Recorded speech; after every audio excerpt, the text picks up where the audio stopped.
Si el libro noveno de la República ya...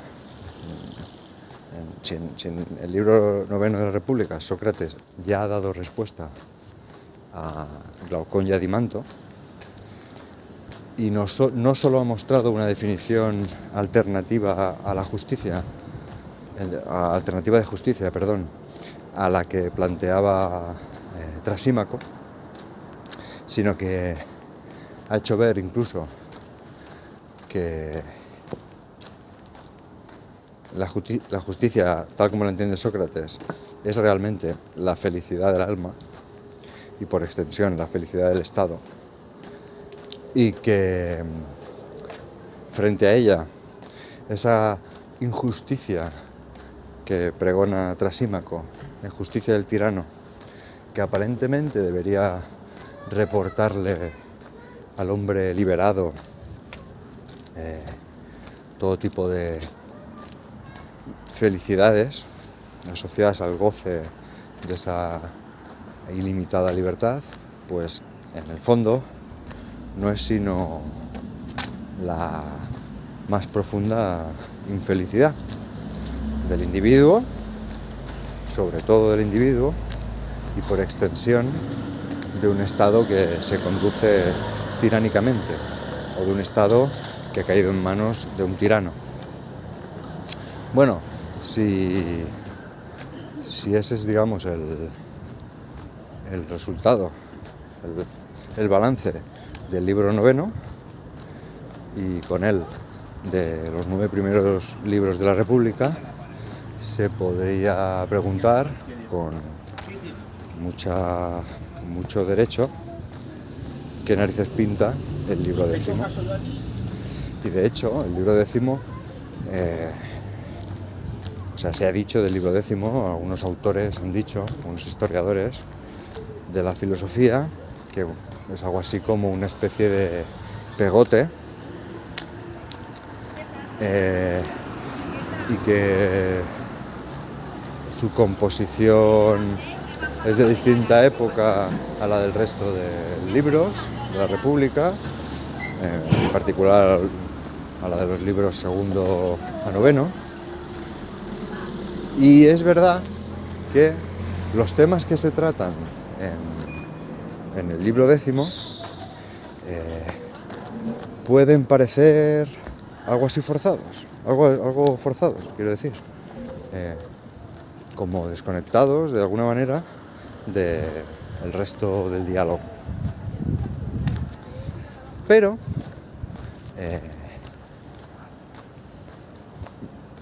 a mi entender, ese tipo de exposiciones de la República, como que dicen que el libro décimo sería algo así como un pegote, hacen que nos olvidemos de un asunto muy importante, y es que la respuesta que Sócrates ha dado en el libro noveno, digamos, el alegato que ha hecho en favor de la justicia, desde el libro segundo hasta el libro noveno, en el fondo es un alegato que se basa en una explicación filosófica, larga, ardua, compleja, con muchos rodeos, y que le ha tomado a Sócrates nada más y nada menos que más de 10 horas de conversación. Y que además ha involucrado únicamente a una parte de los interlocutores o de los asistentes en casa de Céfalo, que es lo que al principio de esta serie de vídeos llamamos el equipo Sócrates. Pues eso, Sócrates, digamos, y sus alumnos o sus seguidores más cercanos, Glaucón y Adimanto. Pero hay que tener en cuenta que la conversación en casa de Céfalo, en un primer momento, no giró en torno a estos tres personajes. O sea, Sócrates inicialmente no dialogaba con Glaucón y con Adimanto, sino que dialogaba con aquello que al principio de esta serie de libros llamábamos el equipo céfalo, que también incluía a Polemarco y cuya posición estaba representada en último término por el discurso de Trasímaco. Es decir, el concepto de justicia por el que aboga Sócrates y que tan arduamente ha ido desplegando, pues eso, durante 8 libros, se enfrenta al concepto de justicia de Trasímaco, que recordamos que era la justicia entendida como el interés del más fuerte. Es decir, la justicia entendida como el puro status quo, el estado de cosas impuesto por el gobernante de turno, el gobernante o el grupo que de facto ocupa el poder e impone una serie de leyes, de instituciones, de convenciones, etc. Es decir, que la República no solo está discutiendo con Glaucón y con Adimanto, sino que está discutiendo sobre todo con gente como Trasímaco, es decir, con individuos con tendencias fuertemente tiranizantes. Bueno, pues el libro 10 de la República se puede entender como, digamos, la muestra de que Sócrates, ni Sócrates ni Platón se han olvidado de esa gente. Por mucho que al final del libro primero de la República, Trasímaco, junto con Polemarco y Céfalo, se hubiera, digamos, quitado a sí mismo de la conversación, esa gente sigue estando ahí, escuchando a Sócrates. Siguen siendo los espectadores tácitos del diálogo que ha venido teniendo lugar durante, pues eso, más de 15 horas. Y Sócrates no se ha olvidado de ellos.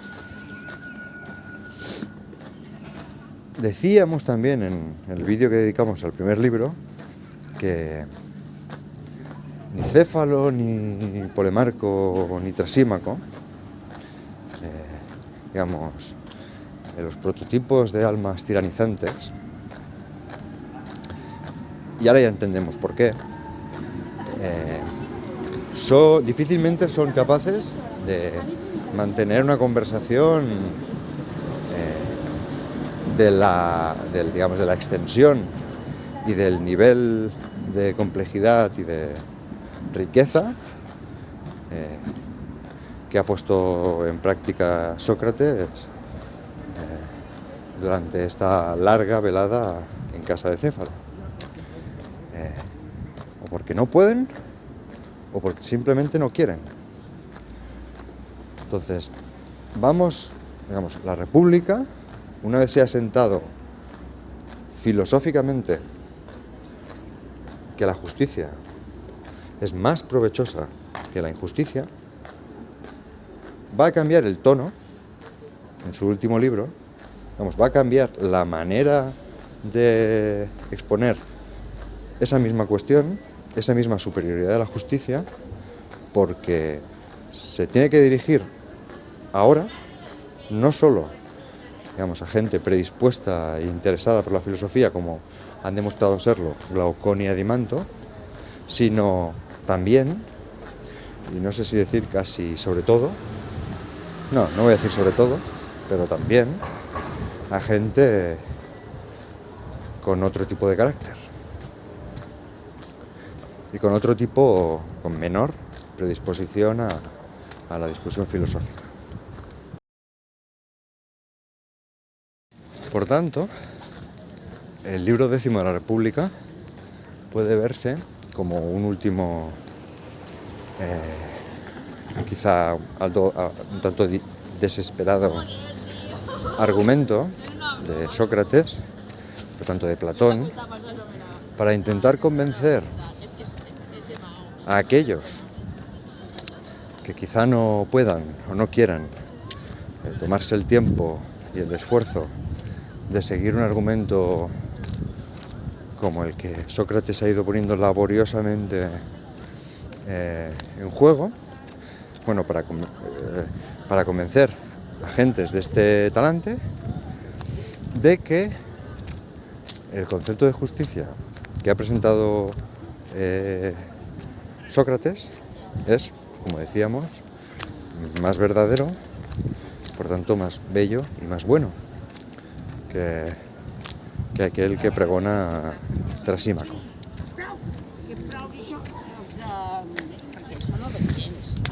Y Sócrates va a exponer este último argumento, si de argumento puede hablarse, en la forma de mito. Con este mito, de alguna manera, Sócrates va a intentar contestar al mito de Giges que había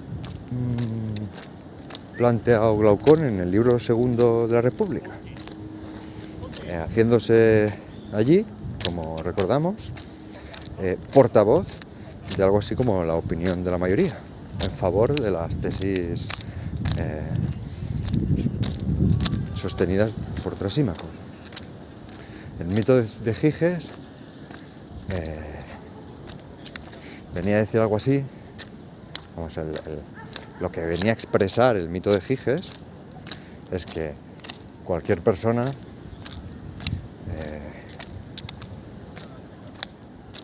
que tuviera la misma suerte que tuvo Giges de encontrar un anillo que le concediera la invisibilidad, pues se comportaría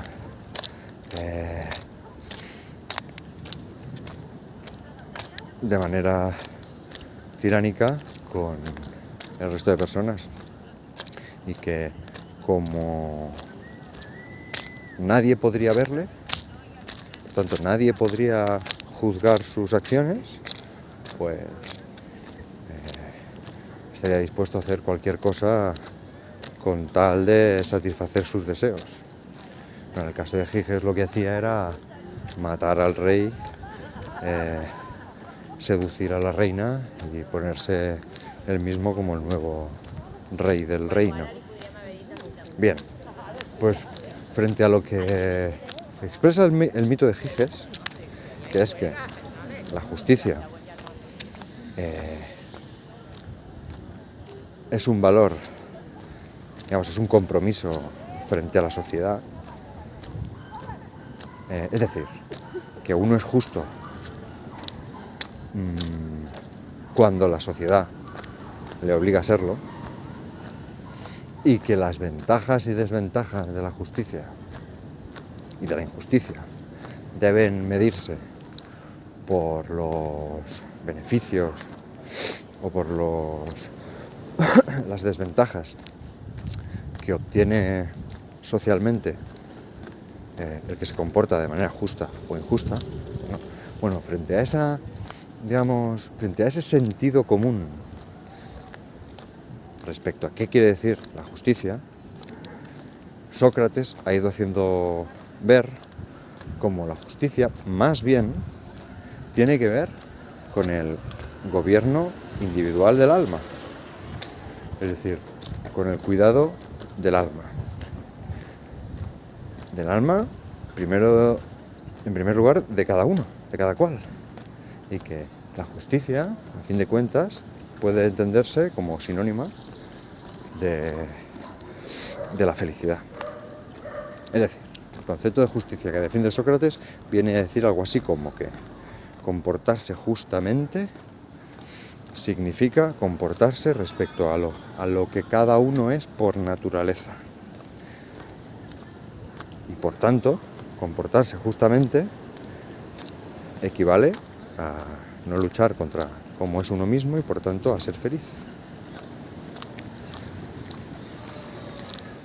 Bien, todo lo que digamos aquí sobre el concepto de justicia que ha expuesto Sócrates se queda cortísimo y no sustituye para nada la exposición que venimos haciendo durante toda esta serie de libros. Pero bien, frente al mito de Giges, Sócrates va a exponer otro, que es el mito de Er. El mito de Er cuenta como un guerrero de origen armenio que murió en el campo de batalla, resucitó al cabo de unos días, durante los cuales su cuerpo había permanecido, digamos, incorrupto,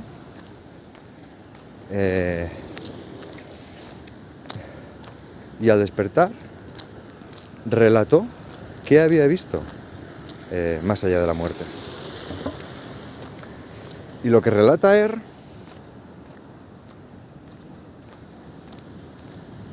es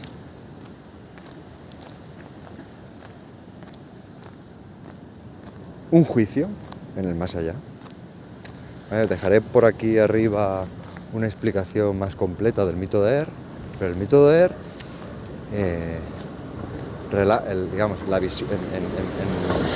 de Er, lo que cuenta es un juicio. El juicio, o sea, Er ha presenciado como más allá de la muerte, las almas que han abandonado su cuerpo son juzgadas de acuerdo a la virtud con que han vivido sus vidas, y que en función de cómo de virtuosas hayan sido sus vidas, reciben premios y castigos, reciben los premios y castigos correspondientes. Tras lo cual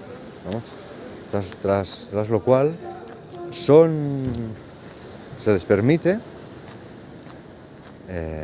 elegir nuevas almas, elegir nuevos cuerpos, elegir nuevas vidas, para así continuar su vida eterna ocupando otras posiciones, otros cuerpos, ya sean humanos, animales. Por tanto, el mito de Er viene a expresar que viene a decirle al tirano que no juegue con su alma, que bien pudiera ser que el alma sobreviva a la muerte, y que no tiene sentido comportarse justa o injustamente por cómo a uno le vaya a ir, digamos, por las consecuencias que estas acciones justas e injustas le puedan reportar en esta vida, porque la eternidad es muy larga y las almas justas en algún momento obtendrán su recompensa, y las almas injustas, tarde o temprano, pagarán por sus injusticias. Y además, el mito de Er viene a expresar también que el injusto,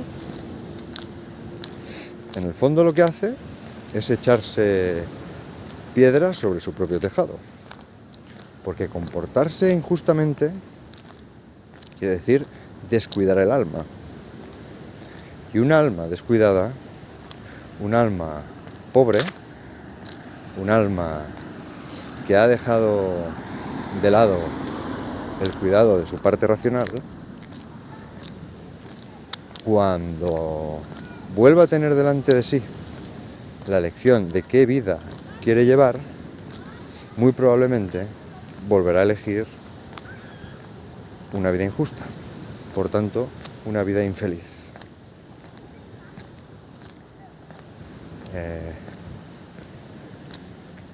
Pues bien, este es el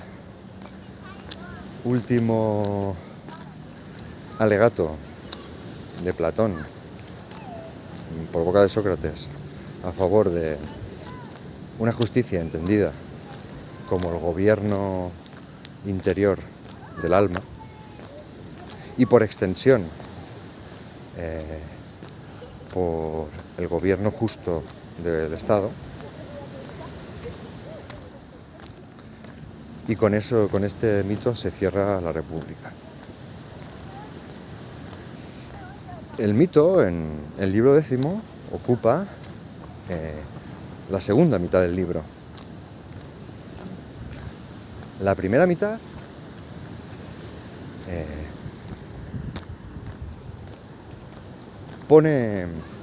viene a poner en su justo lugar el tipo de explicación que va a ser el mito de Er. Y en definitiva todos los otros mitos de los que Platón echa mano. La primera parte de la República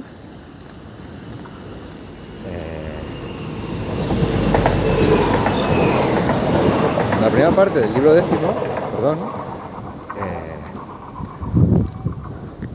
vuelve a recuperar un asunto que había sido, digamos, aludido durante la República, en concreto en el libro 4 sobre la formación de la clase guardiana, que era el de que el Estado debía censurar las expresiones artísticas, culturales,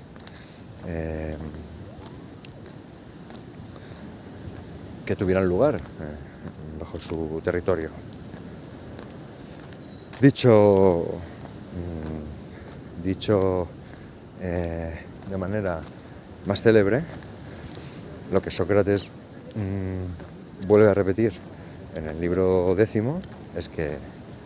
el Estado debe mandar a los poetas al exilio. Todo tiene que entenderse en sentido amplio, que el Estado debe mandar a los artistas al exilio, que no debe permitir que ejerzan su función en la ciudad.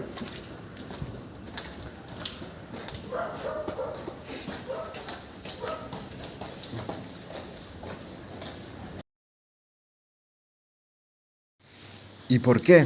debe expulsarse a los poetas de la ciudad?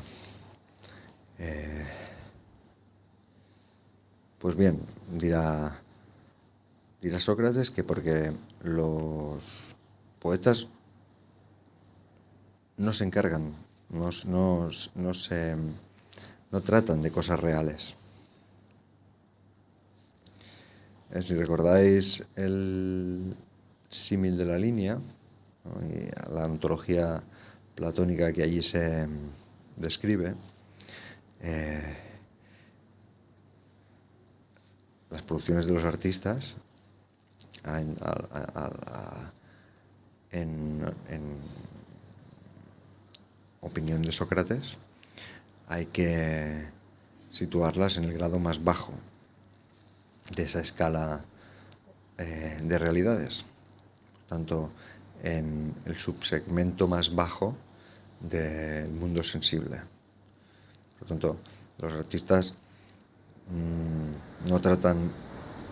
ni siquiera de cosas como las hay en la naturaleza o como las produce un artesano, un técnico, sino que simplemente imitan cosas reales. Por tanto, no es que las producciones de los artistas, muy señaladamente los poemas de Homero, no tengan realidad. Si es que ni siquiera tienen apariencia. O sea, no es que no pertenezcan al mundo inteligible, porque no están, digamos, impregnadas de ideas, sino que simplemente son, pues eso, narraciones para los sentidos. Sino es que ni siquiera son cosas reales, son simples reflejos, sombras, imitaciones de cosas efectivamente reales. Por tanto, los poetas, como repetirá Platón en otros diálogos, que quieren o que aparentan hablar de todo y crear mundos en los que existe y suceden cosas de todo tipo, en el fondo no producen nada. Nos entregan un mundo de puras sombras, de puras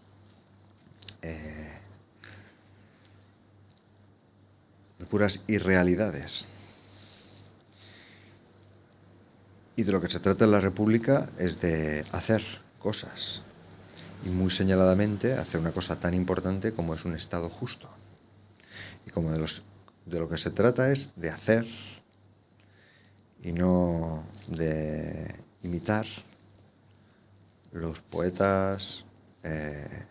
no tienen cabida en la República. Y podríamos decir, pero bueno, pues que no se dediquen a gobernar, tanto daño no harán. Pero es que hay que tener en cuenta la centralidad que tenían los poemas homéricos, en concreto los poemas de Homero, como ya habíamos visto, para el programa educativo de los griegos, y en concreto de los atenienses. Bueno, pues Platón quiere apartar este tipo de educación de la República porque a su entender